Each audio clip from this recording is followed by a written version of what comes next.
San Jerónimo. En Roma estudió latín bajo la dirección del más famoso profesor de su tiempo, Donato, el cual hablaba el latín a la perfección, pero era pagano. Esta instrucción recibida de un hombre muy instruido pero no creyente llevó a Jerónimo a llegar a ser un gran latinista y muy buen conocedor del griego y de otros idiomas, pero muy poco conocedor de los libros espirituales y religiosos. Pasaba horas y días leyendo y aprendiendo de memoria a los grandes autores latinos, Cicerón, Virgilio, Horacio y Tácito, y a los autores griegos, Homero y Platón. Pero no dedicaba tiempo a leer libros religiosos que lo pudieran volver más espiritual. En una carta que escribió a Santa Eustoquia, San Jerónimo le cuenta el diálogo aterrador que sostuvo en un sueño o visión. Sintió que se presentaba ante el trono de Jesucristo para ser juzgado. Nuestro Señor le preguntaba, ¿a qué religión pertenece? Él le respondió, soy cristiano católico. Y Jesús le dijo, no es verdad. Que borren su nombre de la lista de los cristianos católicos. No es cristiano sino pagano, porque sus lecturas son todas paganas. Tiene tiempo para leer a Virgilio, Cicerón y Homero, pero no encuentra tiempo para leer las Sagradas Escrituras. Se despertó llorando, y en adelante su tiempo será siempre para leer y meditar libros sagrados, y exclamará emocionado, «Nunca más me volveré a trasnochar por leer libros paganos». A veces dan ganas de que a ciertos católicos les sucediera una aparición como la que tuvo Jerónimo, para ver si dejan de dedicar tanto tiempo a lecturas paganas e inútiles, revistas, novelas, y dedican unos minutos más a leer el libro que los va a salvar, la Sagrada Biblia.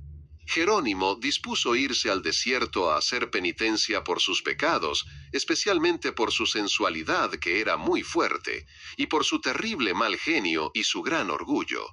Pero allá, aunque rezaba mucho y ayunaba y pasaba noches sin dormir, no consiguió la paz. Se dio cuenta de que su temperamento no era para vivir en la soledad de un desierto deshabitado, sin tratar con nadie. Él mismo en una carta cuenta cómo fueron las tentaciones que sufrió en el desierto.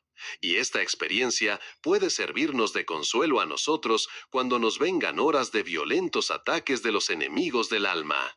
San Francisco de Sales recomendaba leer esta página de nuestro santo porque es bellísima y provechosa. Dice así: en el desierto salvaje y árido, quemado por un sol tan despiadado y abrasador que asusta hasta a los que han vivido allá toda la vida, mi imaginación hacía que me pareciera estar en medio de las fiestas mundanas de Roma. En aquel destierro al que por temor al infierno yo me condené voluntariamente, sin más compañía que los escorpiones y las bestias salvajes, muchas veces me imaginaba estar en los bailes de Roma contemplando a las bailarinas. Mi rostro estaba pálido por tanto ayunar, y sin embargo, los malos deseos me atormentaban noche y día. Mi alimentación era miserable y desabrida, y cualquier alimento cocinado me habría parecido un manjar exquisito, y no obstante las tentaciones de la carne me seguían atormentando. Tenía el cuerpo frío por tanto aguantar hambre y sed. Mi carne estaba seca y la piel casi se me pegaba a los huesos.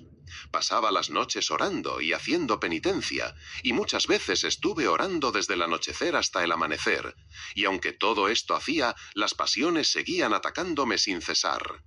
Hasta que al fin, sintiéndome impotente ante tan grandes enemigos, me arrodillé llorando ante Jesús crucificado, bañé con mis lágrimas sus pies clavados, y le supliqué que tuviera compasión de mí, y ayudándome el Señor con su poder y misericordia, pude resultar vencedor de tan espantosos ataques de los enemigos del alma.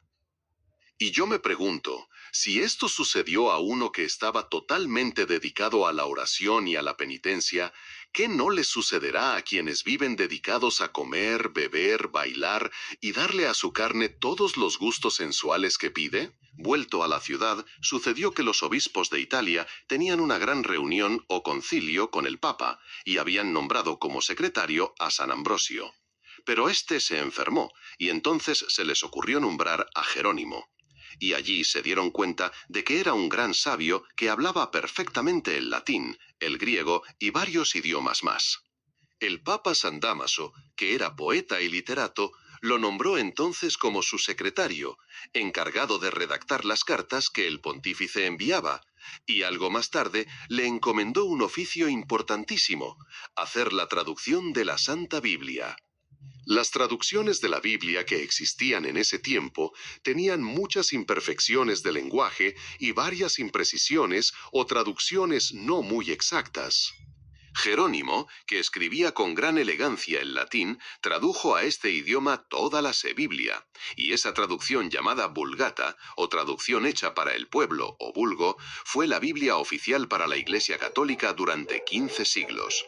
Únicamente en los últimos años ha sido reemplazada por traducciones más modernas y más exactas, como por ejemplo la Biblia de Jerusalén y otras. Casi de 40 años Jerónimo fue ordenado de sacerdote, pero sus altos cargos en Roma y la dureza con la cual corregía ciertos defectos de la alta clase social le trajeron envidias y rencores. Él decía que las señoras ricas tenían 3 manos, la derecha, la izquierda y una mano de pintura, y que a las familias adineradas solo les interesaba que sus hijas fueran hermosas como terneras, y sus hijos fuertes como potros salvajes, y los papás brillantes y mantecosos, como marranos gordos. Toda la vida tuvo un modo duro de corregir, lo cual le consiguió muchos enemigos. Con razón el Papa Sixto V, cuando vio un cuadro donde pintan a San Jerónimo dándose golpes de pecho con una piedra, exclamó: «Menos mal que te golpeaste duramente y bien arrepentido, porque si no hubiera sido por esos golpes y por ese arrepentimiento, la Iglesia nunca te habría declarado santo, porque eras muy duro en tu modo de corregir». Sintiéndose incomprendido y hasta calumniado en Roma, donde no aceptaban el modo fuerte que él tenía de conducir hacia la santidad a muchas mujeres que antes habían sido fiesteras y vanidosas, y que ahora por sus consejos se volvían penitentes y dedicadas a la oración, dispuso alejarse de allí para siempre y se fue a la Tierra Santa donde nació Jesús. Sus últimos 35 años los pasó San Jerónimo en una gruta, junto a la cueva de Belén. Varias de las ricas matronas romanas que él había convertido con sus predicaciones y consejos vendieron sus bienes y se fueron también a Belén a seguir bajo su dirección espiritual. Con el dinero de esas señoras construyó en aquella ciudad un convento para hombres y 3 para mujeres, y una casa para atender a los peregrinos que llegaban de todas partes del mundo a visitar el sitio donde nació Jesús. Allí, haciendo penitencia, dedicando muchas horas a la oración y días y semanas y años al estudio de la sabia Biblia, Jerónimo fue redactando escritos llenos de sabiduría que le dieron fama en todo el mundo. Con tremenda energía, escribía contra los herejes que se atrevían a negar las verdades de nuestra santa religión. Muchas veces se extralimitaba en sus ataques a los enemigos de la verdadera fe, pero después se arrepentía humildemente. La Santa Iglesia Católica ha reconocido siempre a San Jerónimo como un hombre elegido por Dios para explicar y hacer entender mejor la Santa Biblia. Por eso ha sido nombrado patrono de todos los que en el mundo se dedican a hacer entender y amar más las Sagradas Escrituras. El Papa Clemente VIII decía que el Espíritu Santo le dio a este gran sabio unas luces muy especiales para poder comprender mejor el Libro Santo. Y el vivir durante 35 años en el país donde Jesús y los grandes personajes de la Biblia vivieron, enseñaron y murieron, le dio mayores luces para poder explicar mejor las palabras del Libro Santo. Se cuenta que una noche de Navidad, después de que los fieles se fueron de la gruta de Belén, el santo se quedó allí solo rezando y le pareció que el niño Jesús le decía: «Jerónimo, ¿qué me vas a regalar en mi cumpleaños?». Él respondió: «Señor, te regalo mi salud, mi fama, mi honor, para que dispongas de todo como mejor te parezca». El niño Jesús añadió: «¿Y ya no me regalas nada más?». «Oh, mi amado Salvador», exclamó el anciano, «por ti repartí ya mis bienes entre los pobres. Por ti he dedicado mi tiempo a estudiar las Sagradas Escrituras. ¿Qué más te puedo regalar?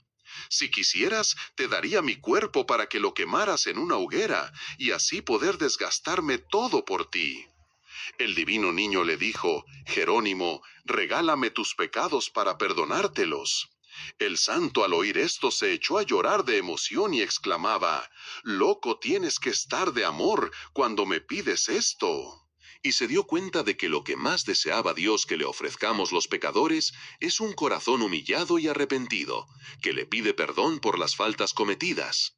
El 30 de septiembre del año 420, cuando ya su cuerpo estaba debilitado por tantos trabajos y penitencias, y la vista y la voz agotadas, y Jerónimo parecía más una sombra que un ser viviente, entregó su alma a Dios para ir a recibir el premio de sus fatigas.